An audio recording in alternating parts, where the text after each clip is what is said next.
ketika semut menjadi semut,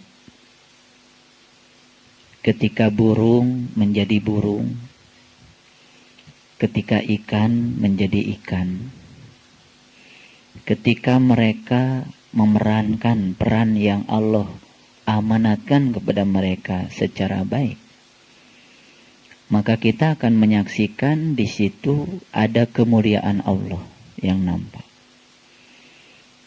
Ketika kita menyaksikan seekor burung berkicau,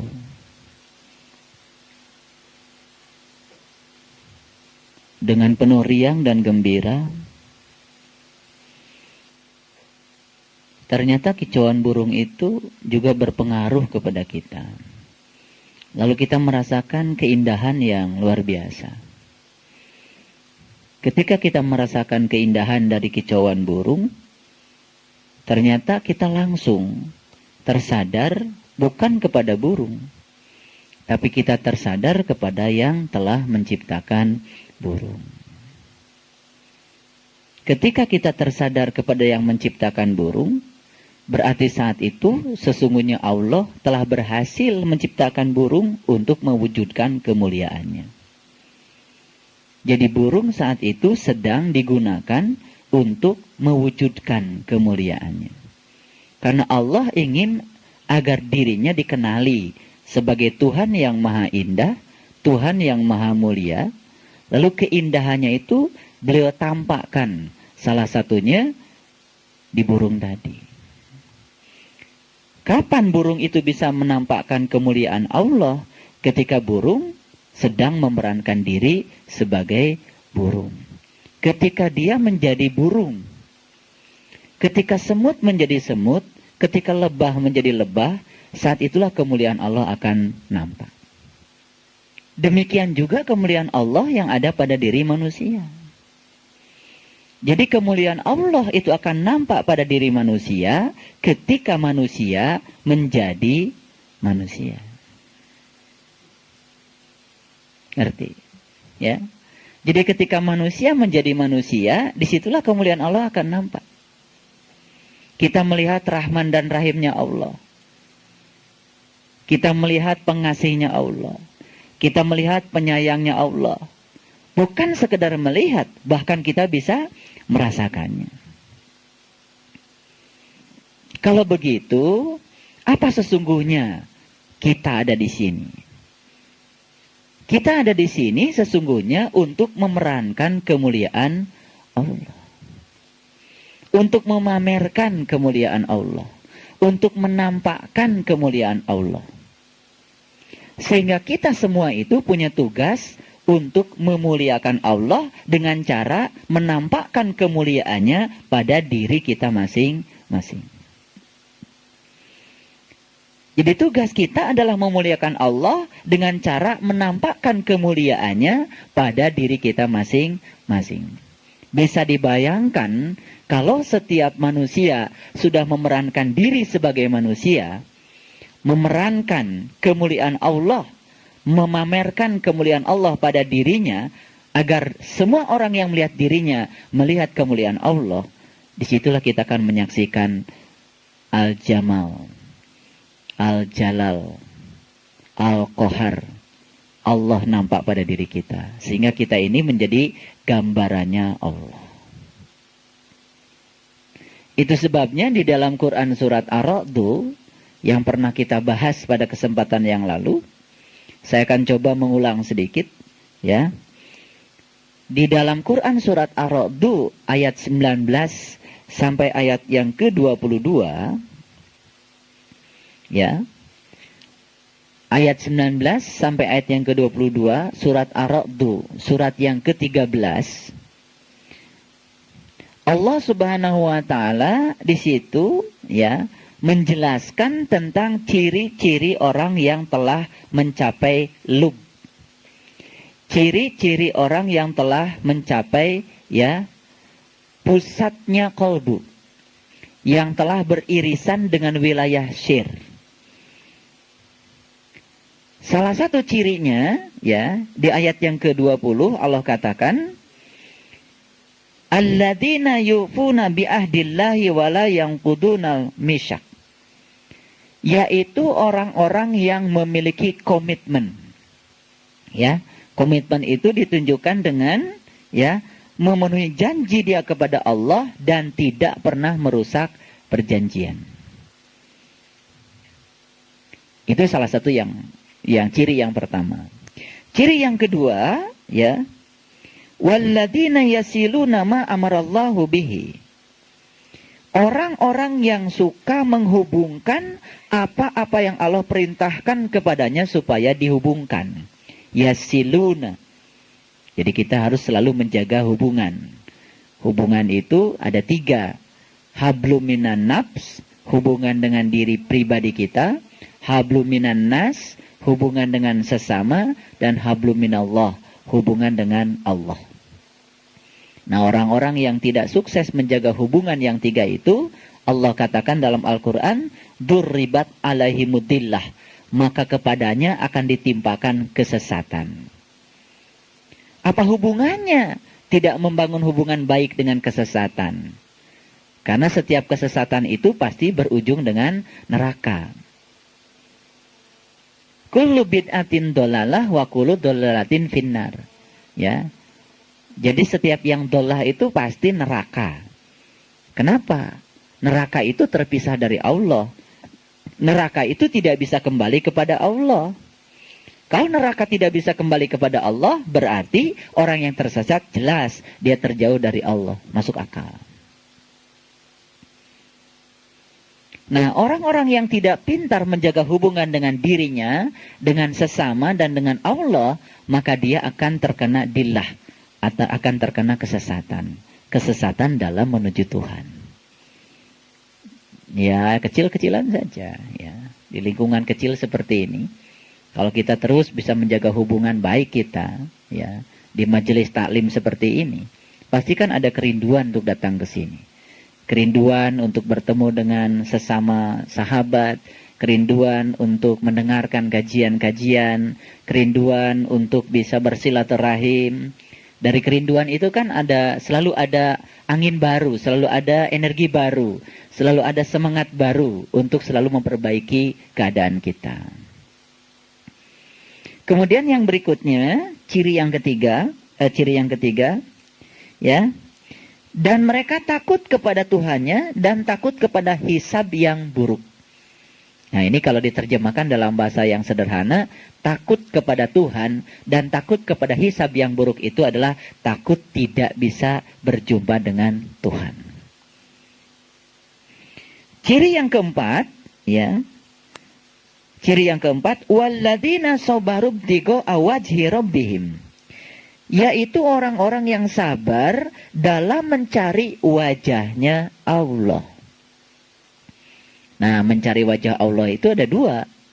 Mencari wajah Allah yang hakikat dan mencari wajah Allah yang syariat. Bagaimana cara mencari wajah Allah yang syariat? Cara mencari wajah Allah yang syariat adalah dengan cara tidak mencari. Maka kita akan menemukan. Itu wajah Allah yang syariat, yang nampak oleh pandangan kolbu kita. Itu wajah Allah yang syariat. Sabar dalam mencari wajah Allah yang syariat dengan cara tidak mencari. Maka kita selalu menemukan wajahnya. Yang kedua adalah sabar dalam mencari wajah Allah yang hakikat. Ini yang lebih dalam lagi. Mencari wajah Allah yang hakikat itu artinya adalah menemukan wajahnya di setiap peristiwa. Menemukan wajahnya di setiap kejadian. Sehingga kita bisa mengubah sesuatu yang tadinya kelihatan sebagai penderitaan itu menjadi cinta dan nikmat. Sesuatu yang tidak menyenangkan itu kita bisa ubah dengan sudut pandang kita ketika kita sudah menemukan wajah Allah di situ sebagai sebuah perwujudan dari kasih sayang Allah, sebagai perwujudan dari kemuliaannya. Nah, inilah yang harus kita upayakan, mencari wajah Allah yang hakikat.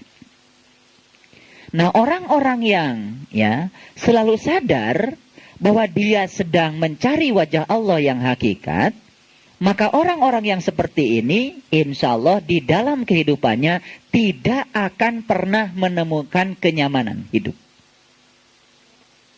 Karena dia sadar bahwa sesungguhnya ya, setiap peristiwa yang terjadi pada dirinya adalah upaya Allah untuk membangun karakter dirinya agar terjadi proses pertumbuhan ruhania, sehingga ruhanianya suatu saat memiliki karakter sebagai ahli surga. Ujung-ujungnya kita kembali kepada Allah, menyatu dengan Allah. Supaya menyatu dan kembali kepada Allah berarti kita harus memiliki karakter Allah.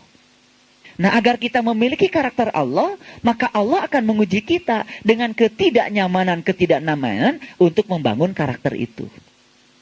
Kan ternyata kenyamanan itu tidak selalu membangun karakter. Jadi jelas kalau Allah mengatakan bahwa orang yang beriman itu tidak akan dibiarkan untuk mengatakan dirinya beriman sebelum dia dibangun karakternya dengan ketidaknyamanan. Tapi ketidaknyamanan itu ketika dilihat dari sudut pandang sebagai proses pembangunan karakter, itu akan berubah menjadi sebuah kenyamanan.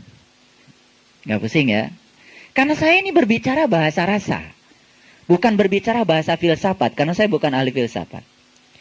Cuman saya mencoba mencari padanan kata yang tepat untuk menyajikan apa yang saya rasakan, apa yang saya pahami sebagai sebuah pemahaman spiritual. Jadi ketika seseorang berangan-angan di dalam kehidupannya untuk menemukan kenyamanan hidup, sudah salah itu. Dari sudut pandang ketuhanan. Padahal selama ini itu yang kita cari. Itu yang saya rasakan. Semakin kita mencari kenyamanan hidup, semakin melekat di sana ketidaknyamanan hidup.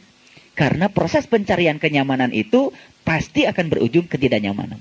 Karena kenyamanan itu tidak akan pernah kita dapat. Kecuali orang-orang yang di dalam Quran dikatakan innalladzina la yarju liqa'ana waradu bil hayatid dunya. Orang-orang yang tidak mau jumpa dengan Tuhan karena dia sudah ya merasa puas dengan kehidupan dunia, maka dia akan dibiarkan dalam kenyamanan duniawi. Tapi orang-orang yang selalu ingin ya memiliki karakter Tuhan. Nah, ini karakter Tuhan. Kalau dalam bahasa Quran, kita itu harus menjadi Muhammad. Ya kan? Kita harus menjadi seperti Muhammad. Karena Muhammad itu sebagai sebuah perwujudan ya sifat-sifat Allah yang paling sempurna. Nah, kalau seorang Muhammad itu sudah mampu mewujudkan sifat Allah yang paling sempurna, maka yang terpancar dari diri seorang Muhammad kan kemuliaan Allah. Sehingga setiap orang yang bertemu dengan Muhammad pasti akan mengagumi Allahnya, bukan mengagumi Muhammadnya. Itulah tugas kita. Bagaimana orang melihat kita terkagum-kagum pada Tuhan kita. Kalau kita mampu memperagakan kemuliaannya pada diri kita. Tapi kalau kita gagal memamerkan kemuliaan Allah pada diri kita, kan yang akan terjadi? Orang akan terhijab dari Allah oleh kita. Berarti kita telah menjadi lantaran terhijabnya orang lain kepada Allah. Itu berdosa. Misalnya, ahli fitnah, ahli menggunjing, ahli kejelekan, yang nampak itu buruk semua. Dia telah menghijab Allah. Karena dia tidak bisa menampakkan kemuliaan Allah lewat dirinya. Itu berdosa itu. Bagi kita yang sudah belajar spiritual pada tingkat ini, dosa itu bukan terletak pada, wah itu dosa memfitnah, bukan.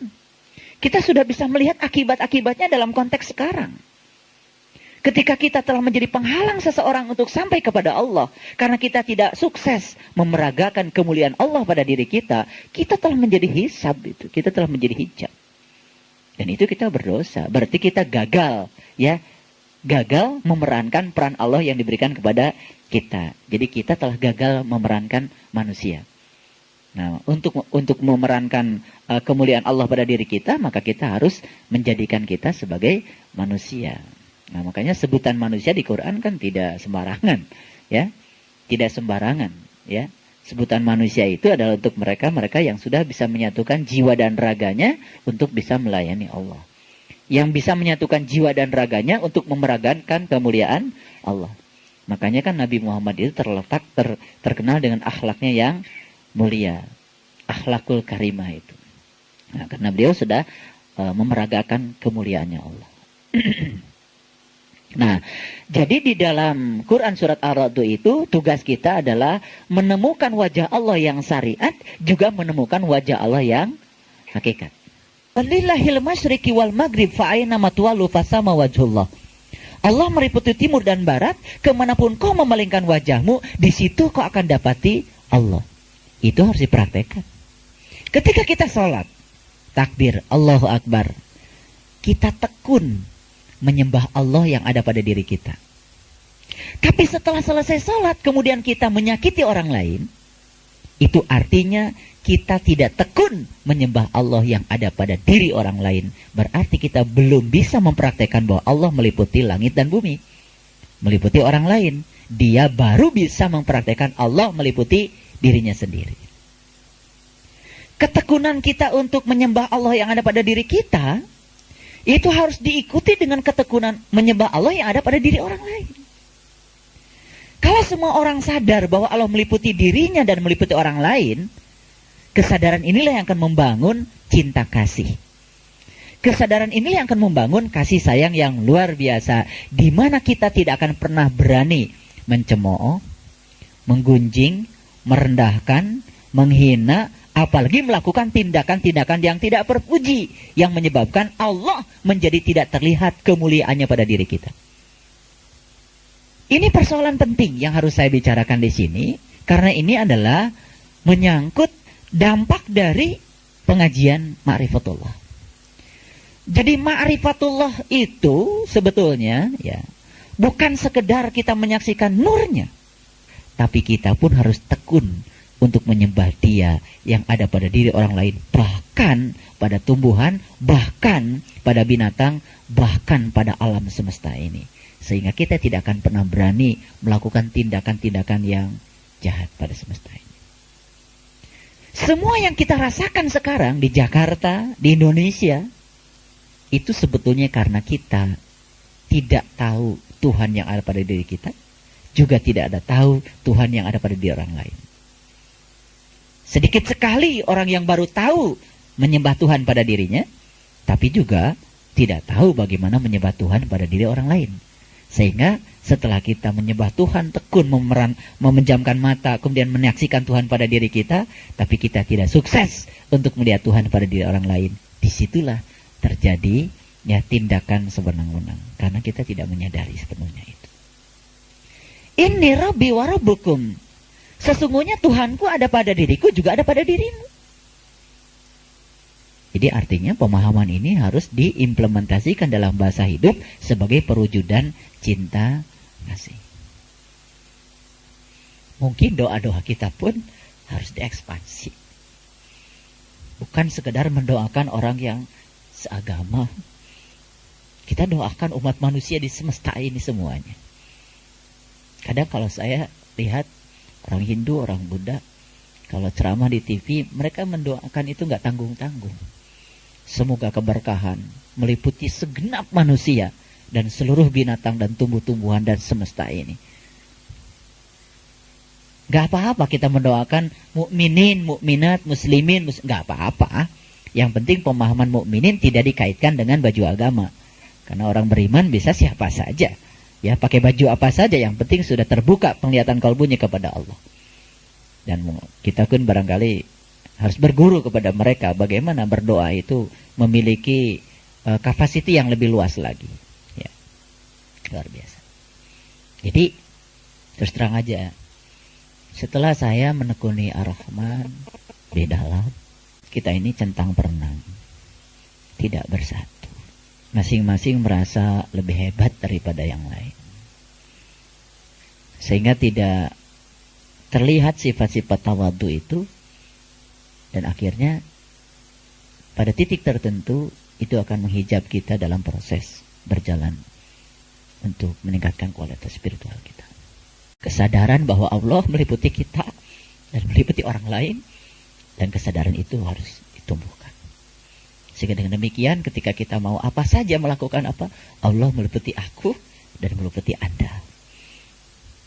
Bahkan bukan sesama manusia, tapi kita bisa memberikan kasih ini kepada seluruhnya, kepada tumbuhan, kepada binatang dan sebagainya. Kalau ini terjadi, kita telah memberikan sumbangan besar untuk perdamaian. Walaupun barangkali dari perspektif yang sangat kecil. Daripada tidak sama sekali. Ya, daripada kita menjadi sumber konflik. Ya, karena sekarang agama telah menjadi sumber konflik. Akibat dari kepicikan di dalam beragama. Jadi kita bersyukur kita ada di sini dan dihadirkan oleh Allah untuk mendengar ini semua, dan ini semua adalah rezeki Allah untuk kita, supaya kita menjadi orang-orang yang memiliki kearifan dan kedewasaan di dalam bertindak. Itu ciri yang ke berapa? Ciri yang keempat. Ya. Ciri yang kelima adalah mendirikan sholat. Jelas. Setelah seseorang itu mampu menemukan wajah Allah, baik yang syariat maupun yang hakikat, maka tugas berikutnya adalah mendirikan sholat. Bukan mengerjakan sholat, tapi mendirikan sholat. Kemudian yang berikutnya, ciri yang keberapa? Keenam, ya, menafkahkan sebagian rezeki yang diberikan Allah kepada mereka secara sembunyi atau terang-terangan. Jadi saya ingin beritahu, kalau ada orang yang membagikan rezeki secara sembunyi, bagus. Secara terang-terangan juga bagus. Karena itu dianjurkan oleh Quran. Ria dan tidak ria itu tergantung pada niat seseorang. Kita yang di luar diri mereka tidak berhak untuk menilai orang lain. Jika ada orang lain membagikan rezekinya mengundang wartawan, biarkan saja. Kali saja cuma ingin diumumkan kalau jadi orang kaya harus seperti dia, kan gitu. Ya, lalu jangan kita menjas seakan-akan dia melakukan tindakan ria, karena yang tahu ria dan tidak ria bukan kita, yang tahu adalah mereka. Jadi kita jangan suka masuk pada pikiran dan perasaan orang lain, karena kita tidak punya sebenarnya kemampuan untuk memasuki wilayah itu. Kita cuma punya kewenangan dan kemampuan memasuki wilayah diri kita sendiri. Nah, makanya lebih baik ke dalam diri kita daripada ke dalam diri orang lain, karena itu pasti akan salah. Ya, kita tidak nyumbang, tapi kita mau berkomentar. Oh, nyumbang tapi diomongin gitu kan. Padahal orang ngomong itu siapa tahu hanya memberikan motivasi, niatnya kan sangat beragam. Betul? Nah, itu sebabnya kita harus lebih waspada, lebih hati-hati. Karena Quran pun membolehkan ya menafkahkan rezeki secara terang-terangan atau sembunyi, boleh, nggak masalah. Tapi tentu saja rezeki yang dimaksud di sini bukan sekedar rezeki lahir, lebih-lebih adalah rezeki batin. Nanti saya akan bicara itu, ya. Kemudian yang keberapa? Yang ketujuh, ya, melawan kejahatan dengan kebaikan. Ini sebetulnya puncaknya ulul albab. Dari tadi itu, ya, dari nomor 1 sampai nomor 7, ya, kita bisa melihat ada semacam proses peningkatan kualitas. Ada proses peningkatan kualifikasi. Jadi kalau orang itu punya komitmen dari sejak awal, janji pada dirinya, janji kepada Allahnya, ya. Dan kita semua pernah berjanji, ya. Makanya di dalam Quran selalu ada pernyataan, ya ayyuhalladzina amanu aufu bil uqud. Orang-orang yang selalu dimintai untuk menepati janji, itu pasti orang beriman. Berarti orang beriman itu orang yang sudah berjanji. Yang belum berjanji itu belum beriman. Makanya selalu ditagih janjinya oleh Allah. Nah, kalau mereka itu punya komitmen dan seterusnya, ciri-ciri yang tadi itu nomor 1, 2, 3, 4, 5, 6 sampai 6, maka dia akan bisa melahirkan yang ketujuh. Dan ketujuh ini sebetulnya puncaknya sebetulnya. Melawan kejahatan dengan kebaikan. Ini puncaknya, ini puncaknya. Nah, inilah sebetulnya yang harus menjadi cirinya orang-orang yang telah mencapai ulul albab, yang telah mencapai lub, ya, wilayah yang sudah bersinggungan dengan wilayah syir di dalam kalbu kita. Dan saya harapkan tentu saja ya sifat ini harus tercermin pada diri kita semua, melawan kejahatan dengan kebaikan. Jadi kalau melawan kejahatan dengan kejahatan itu sudah tidak aneh lagi, ya. Ini sebetulnya puncaknya kajian kita. Tetapi ini bukan sekedar kajian, tapi bagaimana kita mempraktekkan ini di dalam kehidupan kita. Karena pasti setelah pengajian ini akan ada ujiannya. Pasti akan ada ujiannya. Ini sekedar mengulang saja apa yang pernah saya bicarakan pada kesempatan yang lalu tentang 7 ciri orang yang telah mencapai lub. Ya. Nah, kita sudah mencapai lub atau tidak, ya tentu saja yang paling tahu adalah diri kita sendiri.